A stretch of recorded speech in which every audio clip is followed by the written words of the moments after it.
Welcome to Behind the Model, a show diving into the virtual world and exploring its stories with the VTubers who lead the way. Hikari Ookami's journey to VTubing hasn't been easy. While they have always been partial to content creation, she hasn't had the luxury of stability the whole way through. Add on top a healthy dose of social anxiety, and it's a pretty rough recipe, but she's made it work to find her own corner of success and happiness. She also has an insight into another side of VTubers, the Latin American community, that most people don't, so we're here to talk about all of that today. Hikari, welcome to Behind the Model. Thank you very much. No, it's very nice to have you on. Yeah, thank you. It's been really nice so far. You have a really nice voice. I think I told you that before. It's the Australian in me, isn't it? It is the Australian. Yeah, it is. I am weak to that. I won't say I'm not. Look, I remember when we first spoke, you were like really worried about your own accent. I'm like, oh, it's fine. Like it's I'm Australian. You can speak way more languages than I can. So you've got me beat on that half, and you.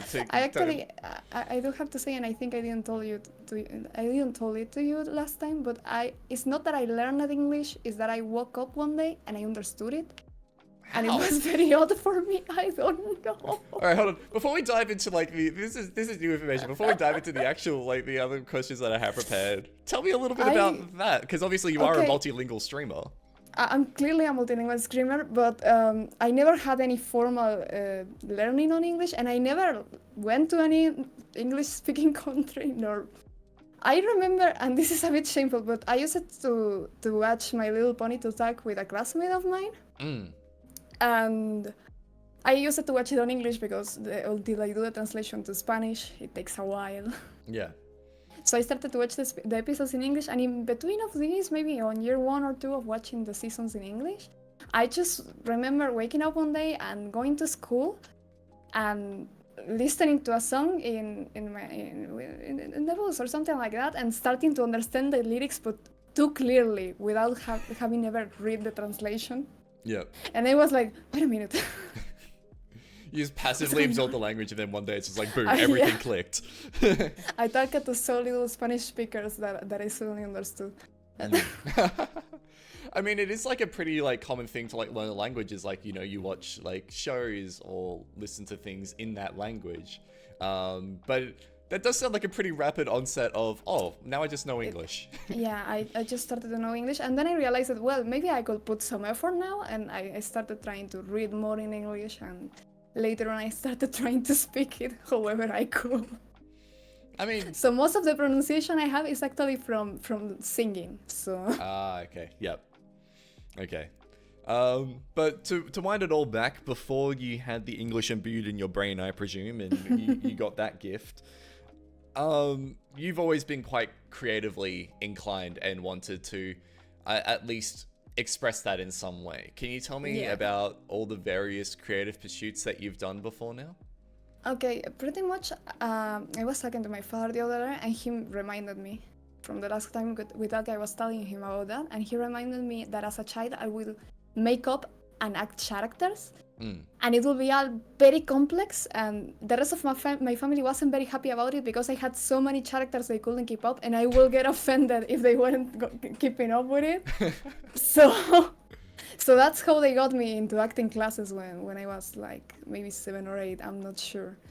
And from then on I just stick to it for a couple of years, and then in my teenage years I went back to acting classes, and in between of this, my brother, since we used it, in Argentina, there was a time where they gave laptops, netbooks actually, to teenagers, so they could just handle work things and have another possibility of trying new things. And my brother got one of those, and it had a camera, so we will usually put it in very specific places to either prank our mom or cousins, ourselves. From that, and the other thing that we will do, we will make little horror short stories where, since I was younger than him and I had very long hair and I looked like Samara from The Ring, I will usually be the monster. Yep, okay. So we will use ketchup or things like that to make blood, and then we learn how to do bruises with colored pencils and things like that, because in that moment we barely had a roof to live in. And we were trying to build our house, and it was pretty, we were pretty much in poverty, but we were trying to make it through. Our mother worked really hard on that. So that computer was both one of the first things that got me really into the internet. It's actually the first place where I played Minecraft. So Yeah. it was quite meaningful. And then it was like the tool we will usually do to spend afternoons in the weekends to do something. I guess, like, what was it like having that as some sort of constant, like a little luxury to distract you from, you know, I all the actually different didn't things? saw it so much as a luxury and just took it as a granted thing. I never thought that much of it until I grew up. We also had another computer that it was a gift from my older sister, and that one that's where I started to game real hard in Visual Boy Advance. Yeah. And pretty much we used it to, by example, we shared the same Pokemon game, and then we will get together with my brothers and we will draw the characters, draw our Pokemon teams and things like that too. So at least to adapt, my father is a pretty funny person, and he used it to be a musician, and he really, like, maybe probably most surely is the reason of why I have such a lean into acting and to creativity, is because my family was never one to stop us in that one. I guess, like, how does that kind of all jump to, say, now with VTubing and broader content creation, and how you've managed to channel that creativity and have, I guess, this platform for yourself? I used it to, when my brother started to grow and started to be more out of the house, we quite lost contact, and there was one point where he decided to travel Latin America. So we lost entirely contact, and in the middle of all of that, the divorce of my parents happened, so I think I found quite the solace in content creation, as I think many can relate to. I found myself, like, since in that moment I just had my phone. By that point I didn't have any computer at hand. And I just could YouTube, and that's it. So I started watching a lot of content creations, and I got myself into... I originally just started to watch long plays of games that I wanted to play. And in that time, long plays with no commentary weren't that common. Yeah. At least long plays in Spanish, no. So Yeah. since I had the language barrier still, I couldn't just watch the game in English because I wouldn't understand anything. Yeah. And going to wikias was a no-no because the wikias were in English still and things like that.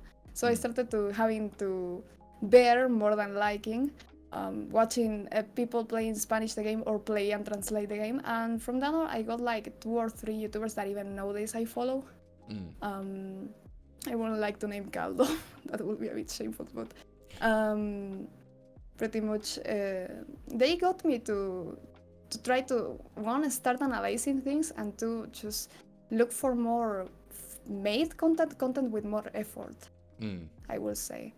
And I started liking watching from short comedy beats to short horror stories or things like that had a little bit more of production, and then I stuck there.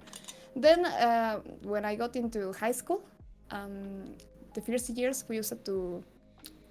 I went to a different high school, but my last 2 or 3 years of high school I spent it on a multi-medium high school, which meant we will paint, draw, do murals. We will also edit video and do political campaigns, and the most important thing that they gave me was that they had like an association with a local radio. Yep. And we will have to work there. Unpaid, but it was quite experience because I originally wanted to be back with the machines choosing music and things like that, because I do have a huge lean into music. But in the end, they got me in the front because they realized that I was a very argumentative person. And I guess, like, what was it like being kind of thrusted into radio as someone who wasn't necessarily that outgoing in terms of, or like had like the social anxiety? Absolutely terrible. My way of dealing with social anxiety, and I think it's a thing even nowadays, is that I gather myself with so much information that it becomes unnecessary and unbearable. So if you put me in a situation where the only thing that I can do is gather a lot of information, I will gather things that God knows what I got. Yep.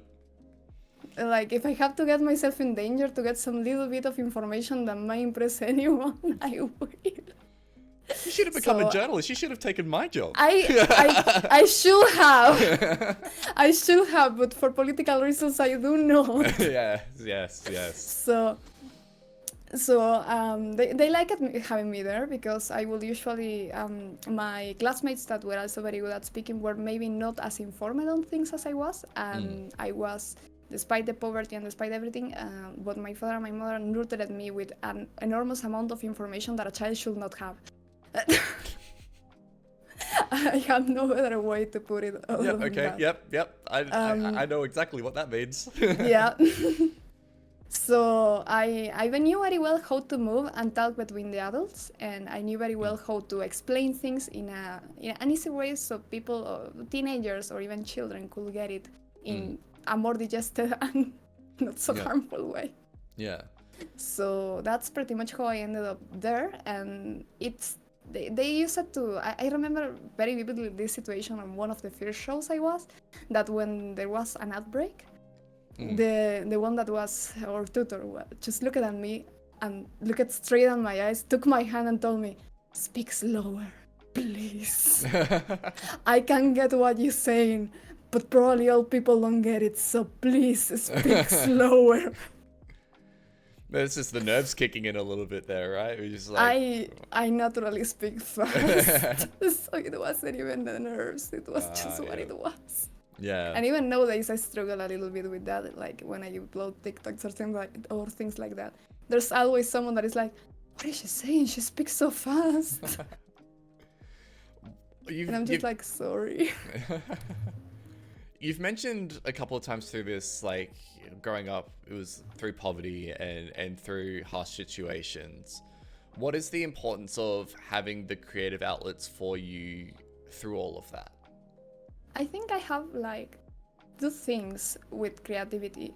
One, I used it to be a serious role player because I think, and I've grown to admit, I always liked playing characters because it was my way to relate to the world. When I was a child, I didn't understand much emotions. I lacked most of them, you could say. I don't think I lacked it, I just think I didn't have I don't know if call it energy or understanding to process them. Yep. So pretty much I will process my emotions or things that were going through the characters I wrote and roleplay with other people.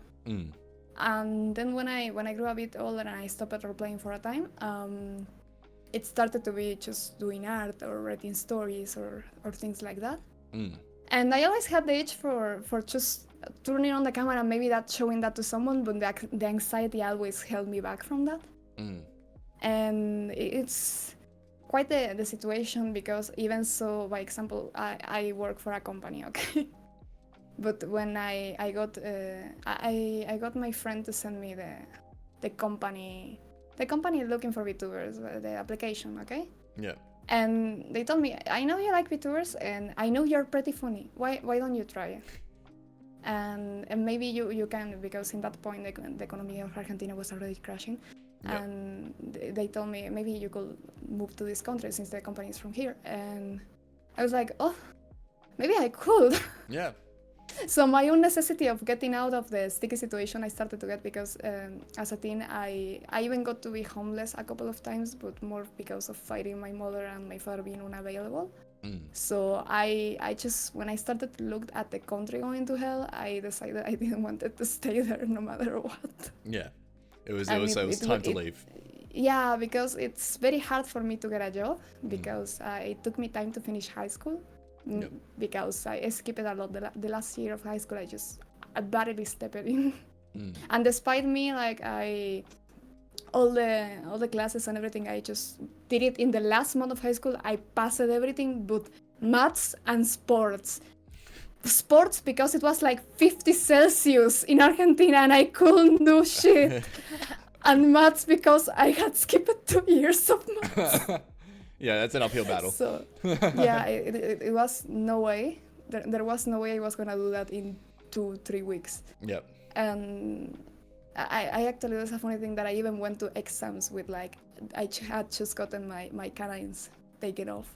Yep. And I went to like 3 oral exams with the whole face blotted. Yep. And I was like, what happened to you? Oh, I got a beating. So pretty much it's like when I started to see the country going to shit, I didn't wanted to stay here, and that was a decision I took like 5 years ago, and I started to work towards that, towards gathering money and coming to some country where I know I have friends. Yep. It ended up being Mexico, but it could have been any other, honestly. Yep. And honestly, with the years I started losing friends and you start gaining some, but I think the last year has been the most productive in terms of my social anxiety and gathering through it, because I think I told you before, but I always struggled with this thing of doing things in time and fit into schedules and everything like that, that made me very, very unable to get a job in Argentina, or at least getting a normal job anywhere. Because between having not finished high school until 2 or 3 years ago, and then the COVID and then everything. It just all made it very hard, and the idea of going on an interview and not knowing what I was gonna get asked, and not knowing if what I said was fine, and then waiting for the emails and the calls and everything, it was just destructive. How is, I guess, though, like VTubing helped you with that, though, in terms of being able to express yourself without like having to fully, you know, show your face and those kinds of things? Honestly, I think I also told you, but I struggled a lot to even get on Discord calls at some point in the COVID.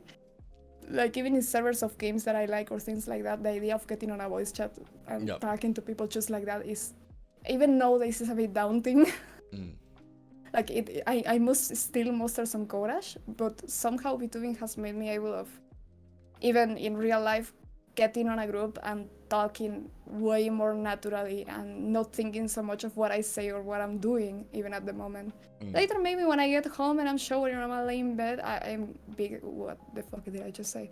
But in the moment, I don't think it that much, which I think is a serious improvement from who I was before, that couldn't even go out of the street because it will get scared of talking to a cashier. So.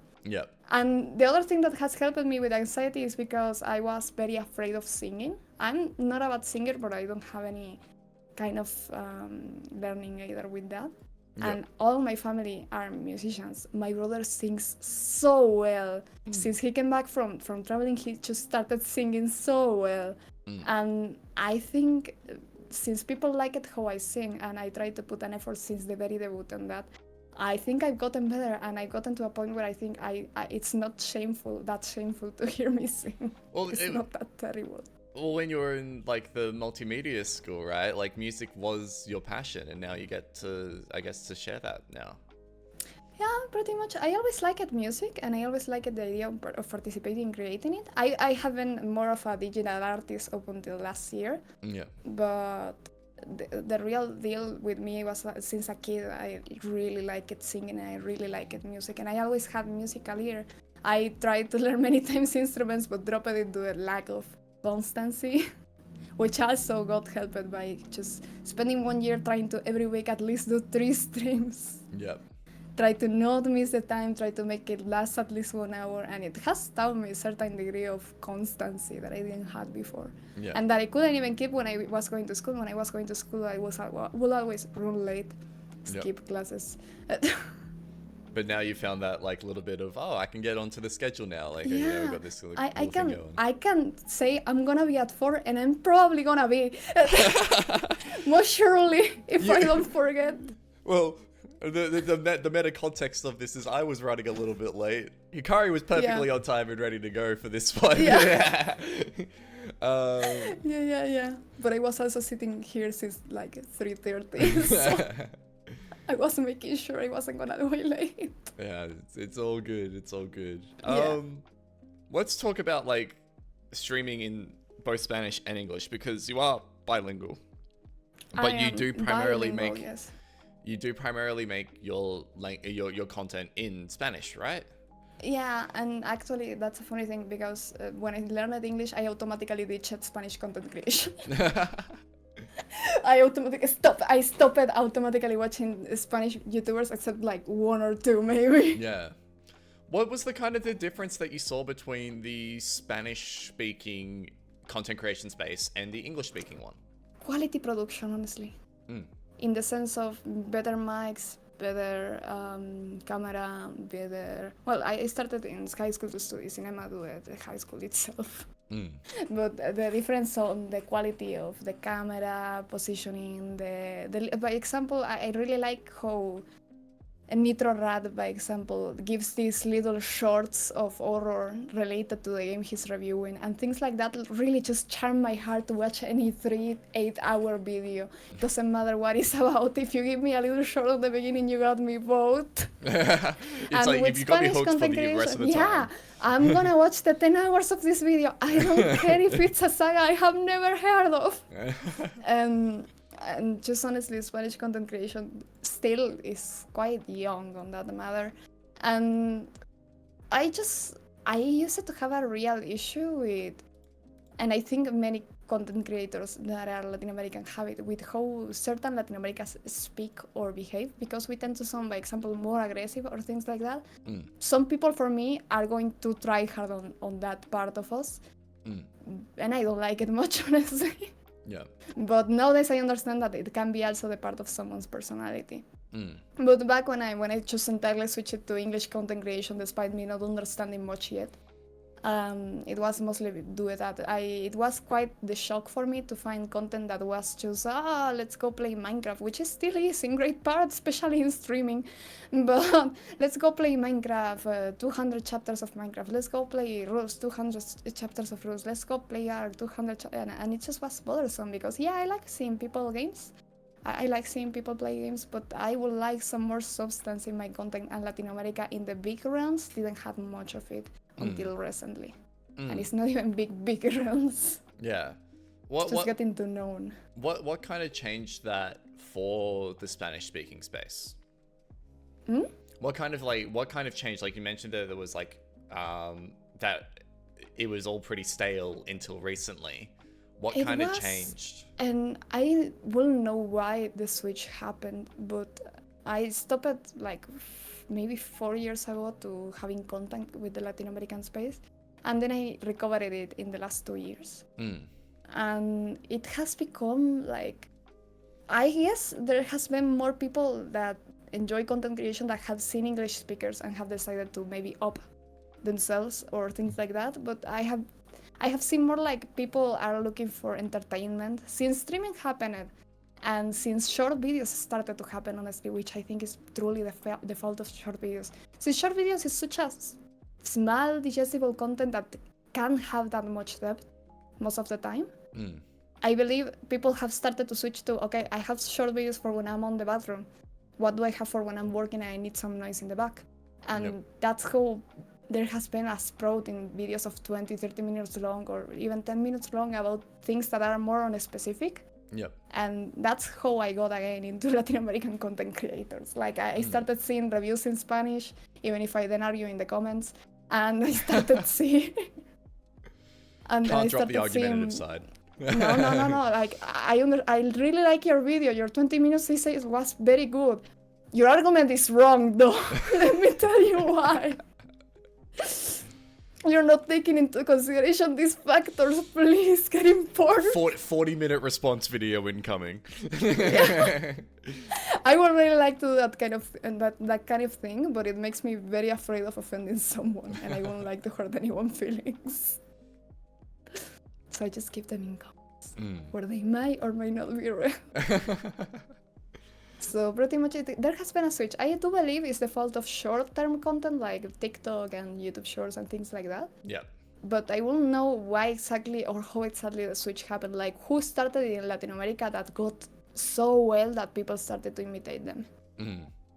Yeah. I mean, there is like some names like in the regular streaming space, at least in the Spanish and Portuguese speaking side, where you've got like Oron and Ibai and those kinds of names have become absolutely huge, even by Western streamer standards. They are more like, I guess, English speaking streamer standards. They are massive. Another concern that kind of crops up in the English speaking VTuber space is a lot of VTubers like used to imitate just regular streamers and that kind of content. Is that something that you see in the Spanish-speaking VTuber space as well, where they emulate what just the regular streamers do? I do really think that's a huge issue in Latin America, like huge.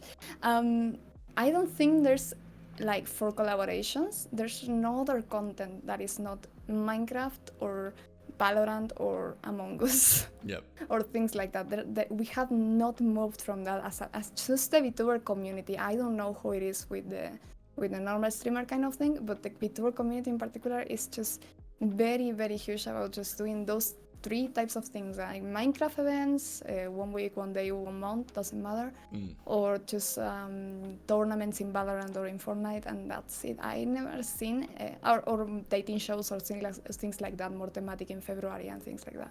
Yeah. But I haven't seen any progress of gathering people and actually doing something else, something more fitting for our medium, because I believe, well, we have the disadvantage of most of us look like a cardboard cutout.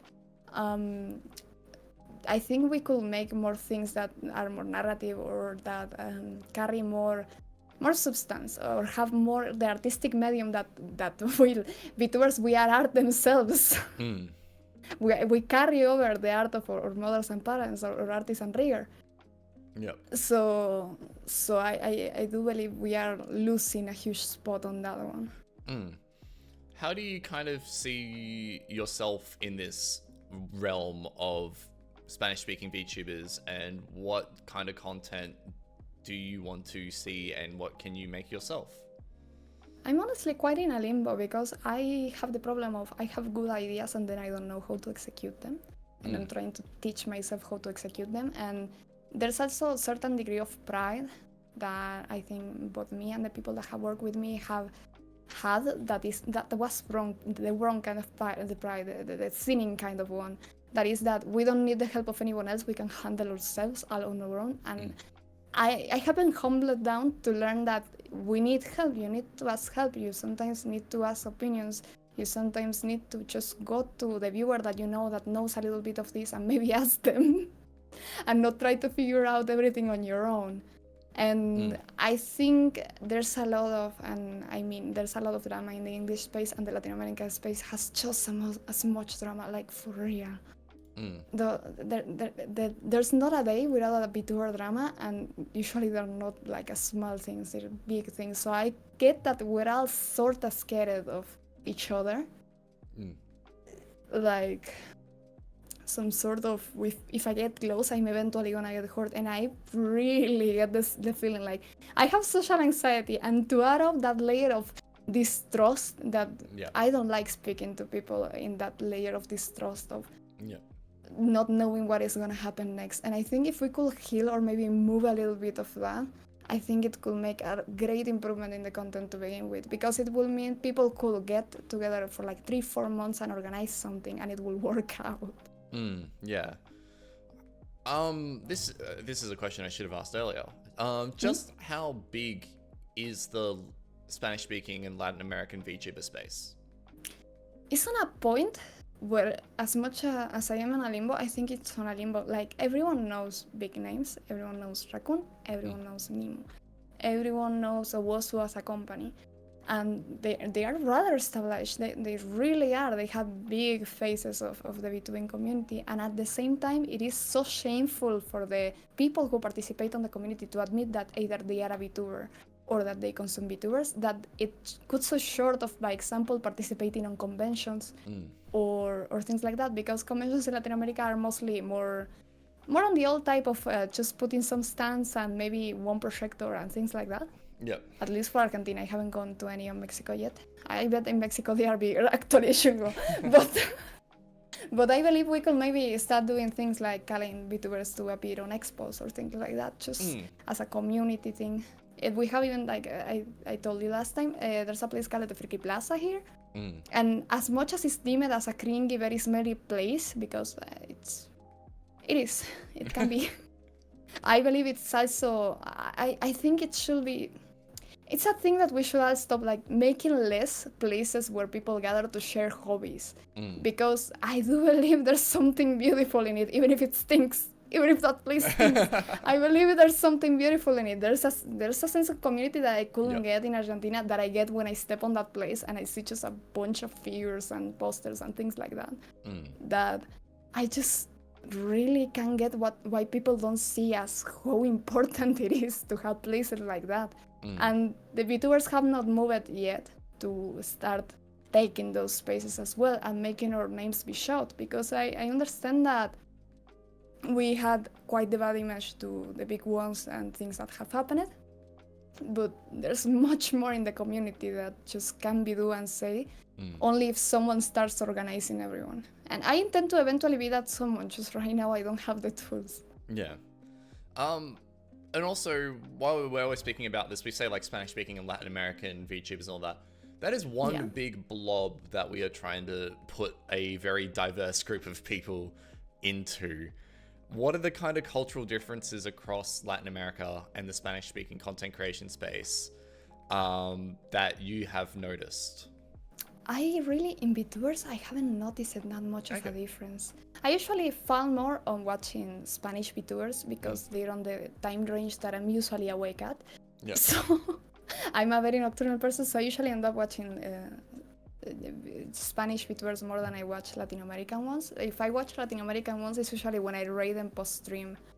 And I haven't noticed that much of a difference. Like, we pretty much handle the same content. We play some games.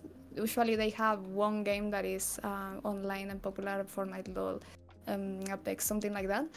Spanish speakers play more Apex is all that I can say. Like, and English-speaking VTubers already play a lot of Apex. Yeah, and I haven't seen much Latin American VTubers play Apex. They usually go for Valorant or Fortnite. Okay. So I decided to break the norm and I play Hunt Showdown now. Hunt Showdown, okay. Yeah, I do. I've played a little bit of that. There we go. No, it's fun. I guess that's like, that would almost just be, because I know Valorant is like huge in Brazil and like also in Argentina because of like VCT and all those things, like when Crew did really well. So I guess that's just a byproduct of that, right? I think Riot has this thing that since they have the mentality of trying to make games for it being as reachable as many computers as they can, they're the perfect spot for third world countries to gather. Yeah. And I mean, accessibility is a big thing in terms of... exactly. Like, I by example, in my last computer, I couldn't properly stream Valorant the only time that I tried, and it almost killed my PC. But in a new one, I could probably, and I know it will gather some views, but I'm just not a fan of the type of community it has gathered. I have seen many... I know Valorant has a problem with sexism in general. Yep. But the things I heard from Latin America... Yeah. From other fellow VTubers too, because when they notice that you are a VTuber, they get worse somehow. Yeah. So, yeah. It's just that. What do you think kind of needs to be done? Because you mentioned it earlier, is making VTubing in Latin America like a bit more accessible and a bit more accepted within in the streaming space. What would I think it would be need? I think we will need to have more presence in conventions or things like that. And maybe, again, if it's not in conventions because we're not allowed or whatever happens in between, maybe making a place for ourselves where we can gather. Like, I've seen many VTubers moving countries already, and big ones do can afford that kind of thing. And VTubing has the flexibility of you don't actually have to be in the country to appear somewhere. I believe meet and greets could be held in different places. I believe many things could be done that companies or even big indies haven't done. Yeah. Because I believe it's and I've seen it, we tend to make ourselves less in Latin America, less than the first world countries, less than everything. Yeah. Because we have lived, most of us, quite the rough situation economically, socially, politically. Yeah. So it makes it hard to dream that big, or it makes it even harder to think that you could make something as meaningful or as big as, I don't know, HoloLive or Bishojo or things like that. Yeah. So we look up to them and we imitate them, but at the same time, we don't extend entirely or understand entirely because we lack the experience and we lack especially the the most of people don't know how meet and greets go. I never been on a meet and greet, by example. Yeah. So I won't know how to do that until I have experienced it, I guess, and even more organizing one. So that I think is that. I think we should extend. We have a pretty solid community in Twitch. We are known. VTubers have collaborated with big streamers. Yep. And it has happened already. Now it's just doing a little bit more of what the big streamers do. That is not just play Minecraft, please. Like talking to events, offering a peering. I believe, like example, just setting up a little webcam somewhere could work. Making live shows for the people that sing should be pretty doable. I believe it's pretty doable. Yeah. I think a lot of the tech that could go behind that to make it easier, and I don't think it's impossible to do it. Yeah. What are then your kind of big dreams then? I would like, and not for me, I just would like to be on the organizing part, honestly. Me, myself, being the center will give me very much anxiety. I would just like to organize some VTubers to appear in the Comic Con or some anime expo or something like that. Like, no, I don't even want to participate. I just want to help organize it. And, you know, I want to be behind the scenes. And, like, spread the word about the Latin American VTuber space, because I would say the vast majority of, you know, English-speaking VTuber fans would not have a clue about any of the big names. They wouldn't be able to name someone like Nimu and those kind of things. I don't believe, the example, if we could start making some subtitle work or things like that. And most of the VTubers that I know, have one alternative Twitch English-speaking channel that they have very much abandoned. So I believe that there could be more effort put into that. Yeah. And that's something, I guess, like, that's your thing is don't put the camera on me, but I'm happy to throw it onto some other people and see how, look at all these amazing people. I want you to look at these pretty people, please. Look at all these other amazing people. Don't look at me, though. Don't look at me. I don't want to, don't perceive me. Don't perceive me. I'm just holding the camera, please. I just want a meet and greet so I can meet my favorite Chu and don't mind me. Well, Hikari, I really appreciate you coming on to Behind the Mole, sharing a little bit about your story, and hopefully teaching some people about, you know, the Spanish-speaking VTuber community and Latin Americans and in the streaming space there more generally. So I really appreciate it. Thank you so much. No, thank you. Thank you for having me. It means a lot, really.